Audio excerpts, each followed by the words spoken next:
જય શ્રી કૃષ્ણ. તમારું સ્વાગત છે રેખાના રસોડે. આજે જૂની ચેનલમાં પહેલો વિડીયો મૂકું છું એટલા માટે શરૂઆત લાપસીથી કરું છું. જે આપણી ગુજરાતી પરંપરાગત લાપસી બને છે એ બનાવું છું. તો ચાલો રેસીપી ચાલુ કરીએ.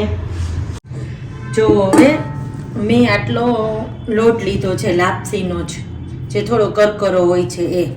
તો સૌ પહેલાં તો લોટને હું મોણ દઈ દઉં છું.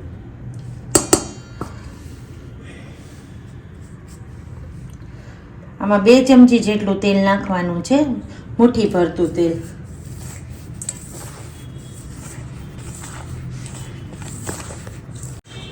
જો આ રીતનું મોણ દેવાનું છે.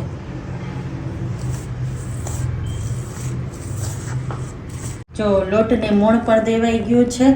અને હવે એક તપેલું લઈ લીધું છે મેં.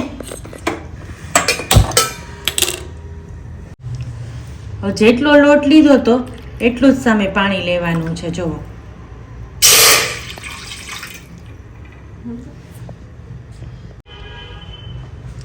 હવે આપણે પાણી લઈ લીધું છે ને, હવે એમાં જ આપણે 2 ચમચી તેલ નાખવાનું છે. જુઓ, હવે તેલ નાખી દીધું છે અને હવે થોડું ઘી પણ નાખું છું એમાં, આટલું 1 ચમચી જેટલું. અને સાથે ગોળ નાખું છું. જેવું આપણે ગળ્યું જોતું હોય ને એટલો ગોળ યુઝ કરવાનો. મેં અહીં ડબ્બાનો ગોળ લીધો છે, વ્હાઈટ ગોળ નથી લીધો. તમે વ્હાઈટ કલરનો ગોળ આવે છે કોલ્હાપુરી, એ પણ લઈ શકો, પણ મેં ડબ્બાનો ગોળ લીધો છે. હવે આને છે ને ગોળને ઓગળવા દેવાનો છે. મેં તમને લોટ બતાવ્યો હતો ને એ પ્રમાણનો ગોળ લીધો છે. અને જો કોઈને વધારે ઓછું જોઈતો હોય ગોળ તો એ પ્રમાણે આપણે નાખી શકાય. હવે અહીંયા આપણે ગોળ ઓગળવા દઈએ. જો હવે એકદમ સરસ ગોળ ઓગળી ગયો છે. અને થોડું પાણી ઉકળી જાય ને 1 જ સેકન્ડ માટે આપણે રાખવાનું છે. અને પછી હવે આમાં આપણે લોટ નાખી દઈએ. જો પાણીમાં પણ સરસ બબલ્સ આવી ગયા છે. હવે ગેસ સ્લો કરી દેવાનો છે.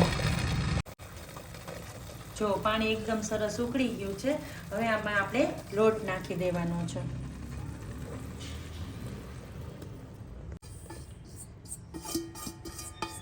જો આપણે લોટ નાખી દીધો છે અને આ રીતે વેલણથી લોટ એકદમ સરસ સ્પ્રેડ કરી દેવાનો છે. જો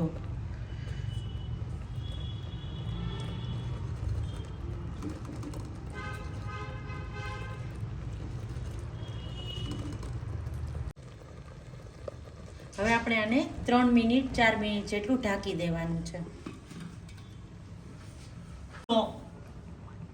હવે 3 થી 4 મિનિટ થઈ ગઈ છે. અને હવે આપણે આ લાપસી ખોલી લઈએ અને હવે આને સતત સરસ વેલણથી હલાવી લઈએ.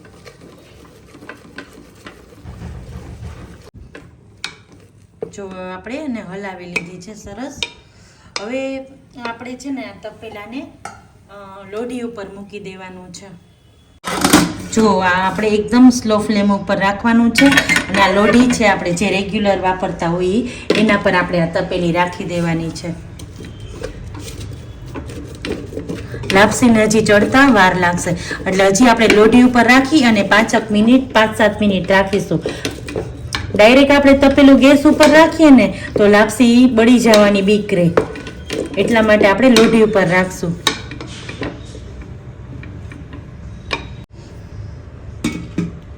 હવે આપણે 5 થી 7 મિનિટ ઢાંકીને રાખશું. હવે અહીં આપણે ગેસ બંધ કરી દઈ. 5-7 મિનિટ જેવું થઈ ગયું છે. અને હવે આપણે લાપસી ચેક કરી લઈએ.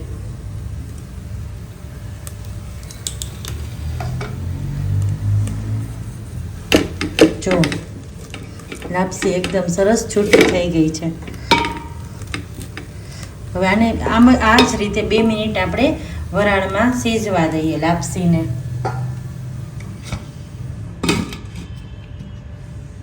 2 મિનિટ થઈ ગઈ છે ને આપણે ઢાંકણ ખોલી લઈએ. અને લાપસી એ પણ સરસ થઈ ગઈ છે. તો હવે આપણે સર્વિંગ પ્લેટમાં લઈ લઈએ. હવે આપણે લાપસી તૈયાર છે, સર્વિંગ પ્લેટમાં લઈ લીધી છે અને હવે આને આપણે ઉપરથી સરસ ઘી નાખી દઈએ. તો સરસ લાપસી ઉપર ઘી નાખી દીધું છે અને તૈયાર છે સરસ આપણી ગરમા ગરમ લાપસી. આને આપણે વેલણ લાપસી કહી શકીએ, રાંધણ લાપસી કહી શકીએ, ગુજરાતી લાપસી કહી શકીએ. તો તૈયાર છે આપણી લાપસી.